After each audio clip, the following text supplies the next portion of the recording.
Live from the corners of the world, it's Late Night with Jes and Jam. And now, here's your host, Jesper Duskwood. Friends, fellow adventurers, lovers of high fantasy and drama, come, join us as we journey to lands far and fearsome. Let us and our guests tell you stories of splendor and treasure. Treasure, you say? Where? The ladies, they love the treasure. Keep it together, Jess. This is just the intro. The world is a fascinating place, full of daring adventures and untold riches. I once found myself face to face with a dragon that could only be taken down by my wit and charm. You? Witty and charming? Please. Hey, I can be charming. I once traveled a quaint mountainside village to fetch a fair maiden's heart, Lenore. Oh, I love the mountainside. Why didn't you invite me along? Because they're called the Quiet Mountains of the Shire. Oh, I mean... Are you ready for adventure? Perhaps we'll hear of a bloody battle with orcs. Or an encounter with a mind flare. He's changed my mind once. Join us if you dare, because it's Late Night with Jes and Jam.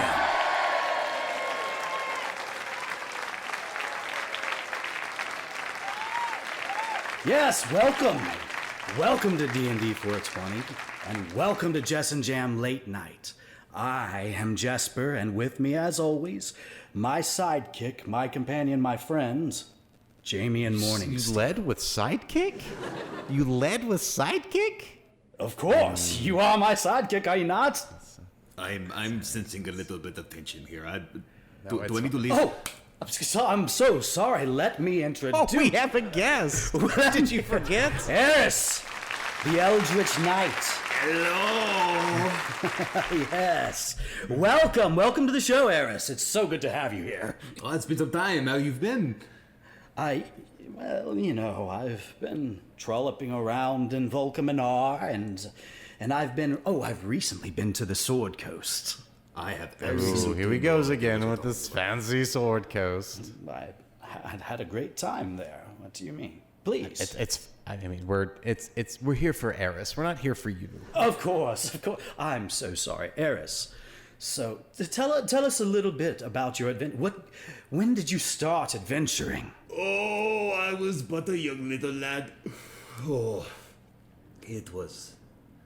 I might have been maybe about 14 or 15. And That's young. how did you get into it? Not terribly by choice, if I'm being completely honest. It's a bit of a touchy subject, but Well, that's what we're here for. Oh, you touch me all over. Yeah. Wrong show, guys. Hey, late night. Okay, I got you. No, it was sadly the tragic loss of my parents. Being murdered and home being burned down. Do you feel better, Jess? Do you feel better now? As a matter of fact, I do not. Thank you very much. It's cool. I'm over it. It's cool. See, he's already over it. Perhaps it's basking in my charisma that is helping. Is it not? Continue, please. Please, continue. So you were young. Your parents have died. Oh, shit, me. Oh, yes. Yes. Aeris, do tell. It wasn't really until I joined in on this strange tournament known as the Tournament of Bones. It seems to commemorate... Tournament of Bones? Yes. It's intriguing. It's fucking macabre, right? Color me intrigued. Yeah, but basically it commemorates this time where this gigantic land... forgive me, I can't fucking remember names of anything right now.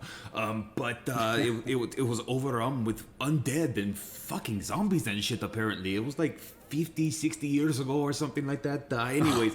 Been there, done that. Sounds like no vacation. It seems like a problem nowadays, eh? They were vanquished by these great and wonderful heroes, and ever since then they have held this tournament every few years. Where they, I guess, animate other corpses, and then they just send people around collecting their jaws. Oh, And just kind of madness. Like, it's kind of fucked up now that I think about it, but the money was good. Anyways, Now we're talking about something I like. Money. Now we're talking. But yeah, I ended up running into this other group who were working together. They actually won that tournament, actually. Barely fucking beat me. But they ended up fighting this crazy, weird machination that shot out oozes and shit all over the place. I ended up jumping through a fucking window and helping out my new best friend ever, Grimga, the fucking giant shit orc. Like bust up some like weird, I don't even know. There's like the drow are in on it, and our like sorcerer's super racist, and like I don't like. There's so much going on right now. I try not to pay. Exactly. He's young yet. He needs to find a woman. So tell me, what would you consider your greatest adventure? The greatest adventure might be shit, we're still on it actually. We're trying to unite the nations to go against this crazy force known as the Cardovians. They're like super technologically advanced and shit, and they're like sending all these like steam powered evil machinations all over to the land, and we're trying to get like the dwarves and these like super foppy dudes out in this place called Breckenberg. And then this other king who he's kind of a dick, but he's a tiefling, it kind of comes with the territory. Together so that we can fight away this evil force.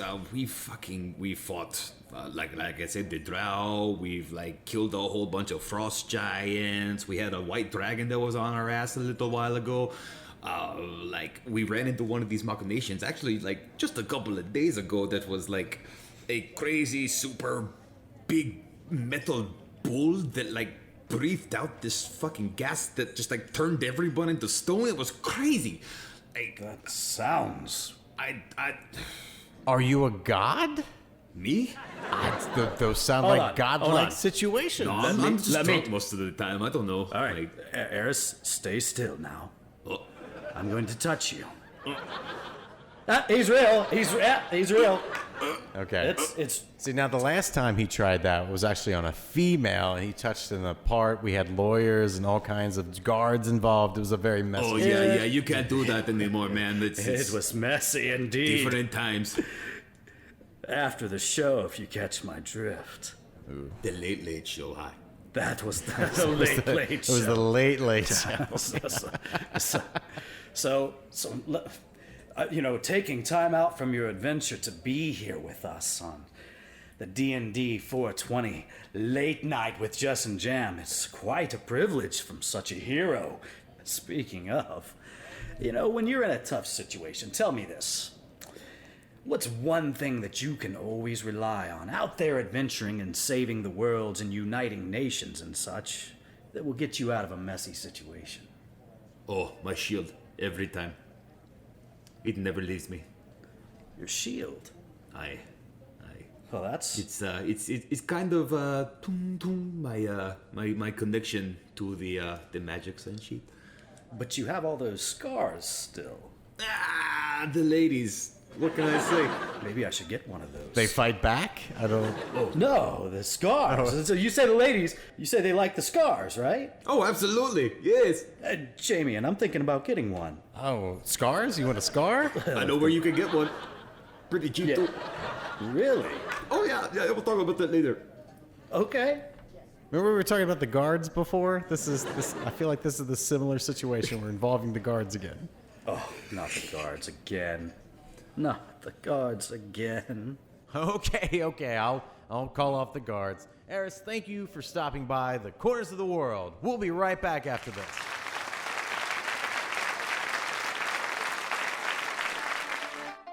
Are you a practitioner of the arcane arts? If so, then come on down to Finn Goulette's Mage Mart. Need material components? We got them. Wands your thing? We got those too. Baubles and trinkets to fill your pockets. Now at 2 convenient locations on the corner of Main and Urchin's Run in downtown Valkaminar and on the corner of 5th and Nasher's Way in Bilmestad. That's Finn Goulette's Mage Mart.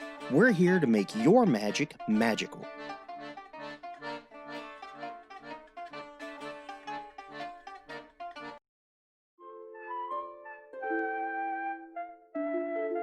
And we have Ian Edwards joining us right here for D&D 420. Welcome, sir.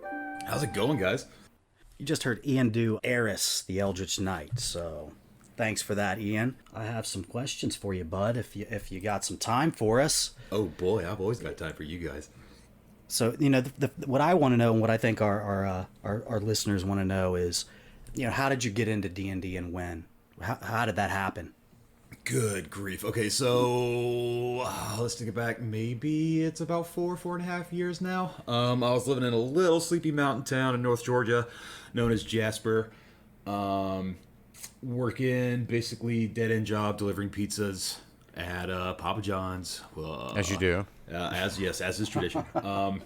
But yeah, with all that free time and stuff like that, I was like running through audiobooks and like different kind of things like that, just like driving around all the time.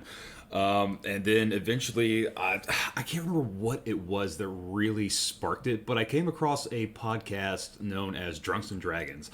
I don't know if you guys have heard of them before. Phenomenal group. No, I have to check that out. Drunks and Dragons? Yes, you can find them on Spotify. They're actually known as Greetings Adventurers Podcast nowadays, but it's the same exact cast. Phenomenal, just absolutely like. Starts out in 4E, so you know, it's rough. Yeah. Now, Jim, come on. I mean, but I mean, Let's be nice. Yeah, that was my first real interaction with D&D. I'd always heard about it, you know, blah blah blah. I think this was maybe time around the first like season of Stranger Things might have started. I was gonna say, out around so that not time. to get weird, but what age does that put you at? That puts me at around 25 or 26, actually. But you've been exposed to fantasy. You've been exposed to Star Wars, Star Trek. You know. Oh yes, all Lord my life. of the Rings, all that. Yeah, Tolkien all day long, man. Yeah, that's like one of my. I've always been huge into sci-fi, fantasy, historical fiction, stuff like that. Like, if you want to talk like ancient Greeks, Macedonians, like ancient Romans, all that kind of stuff like that. Let's fucking do it. So I think like this crazy amalgamation of all of that, plus my love of StarCraft. It's like StarCraft. What are those? RTS, real time. Yeah, real time strategy game. Yes, real time strategy. Thank you. Yes. I absolutely love them.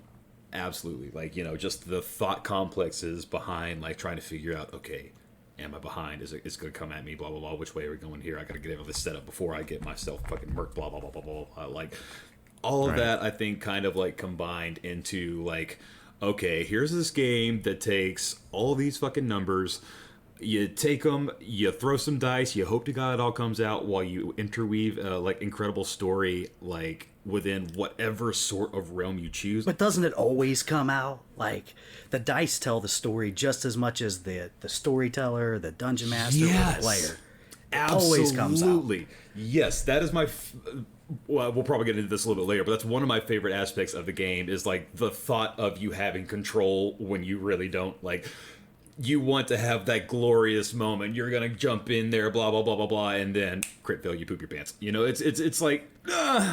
So you're definitely a role player. You're not a dice roller. I like to make the dice work for me. Question mark.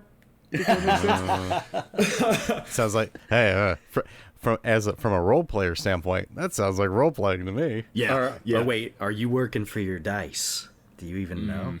I mean, sometimes they definitely take me out back and have their way with me. I will not lie, but you know, that's just how it works. I've always been really kind of like super introverted and kind of shy and like quiet most of the time, and like the RP aspect has definitely been the hardest for me. Like, I would definitely play like fighters and barbarians and stuff like that, just so I didn't have to talk so much, or at least I could just be an idiot and not have to worry about anyone giving a shit, you know? Were you did you feel like you were kind of playing yourself a little bit at Oh, times? fuck yeah, absolutely. Yeah. Uh-huh. I mean, Like- my very first character, though, I will say, was a, what is it, a Tempest Cleric? Or what is that, the Sorcerer? Sorcerer Tempest Cleric. It was a Tempest Cleric. Named Rick, R-I-K-K, and yeah, man, it was just like love it. 100% on top of, you know, and then after that, you know, it's just like fucking, whatever. Just have fun with it, man. Eventually, I don't know if you know this, but I feel like the Wizards of the Coast is looking for a 10-book series on this character named Rick. I think you've got the perfect story for it. Yeah. All right, but let me ask you this. I got one more question for you before we get out of here. If you, Ian, if you could have one D&D power, be it a spell or a feat, what would that be, sir? Oh my god! Why didn't you drop this one on me earlier? Oh, this is a hard one. So you wouldn't bring the book open. You Yeah. wouldn't want to open the book. This is a closed book test. Yeah, there's a reason that that you didn't get the prep for this one. Oh man! See, I always just want to like, Go with your gut. Go with your gut. It's like the first thing that came to my mind was either something that is transportation oriented or haste, because I sure as shit do not have enough time in the fucking day right now. Oh, nice. Yeah, Not right. bad. Not bad, man. Hey, well, we sure appreciate having you on the show here. Had a great time with you today. So, you know, Ian Edwards, everybody, you know, thank you so much for being here. Thanks so much for having me, man. I can't wait to come back. Thank you for listening to Late Night with Jes and Jam right here on D&D 420. If you like to grace our stage, find our Facebook group, D&D 420, or email us, jam@dnd420.com.